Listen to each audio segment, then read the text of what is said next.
Hello viewers, আসসালামু আলাইকুম। আশা করি সবাই ভালো আছেন। আলহামদুলিল্লাহ আমিও ভালো আছি। অনেক দিন পর হর্টিকালচার বাগানে গিয়েছিলাম। আপনারা দেখতেই পাচ্ছেন অনেক ধরনের চারা গাছ রয়েছে এখানে। দেখেন, এখানে সামনে লিচু গাছের চারা রয়েছে। এখান থেকে আমিও লিচু গাছ নিয়েছি। এই লিচু গাছে আমারও কিছু ফল এসেছে এইবার। এখানে বিভিন্ন ধরনের চারা গাছ পাওয়া যায়।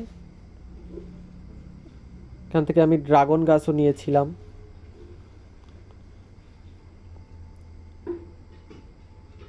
জায়গাটি অনেক সুন্দর,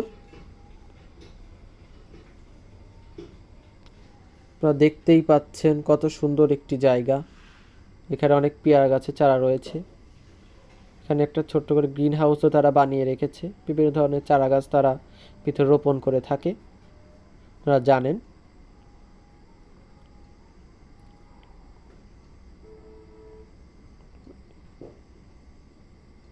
বিভিন্ন ধরনের জাতের তারা গাছ লাগিয়ে থাকে এই হর্টিকালচার বাগানে।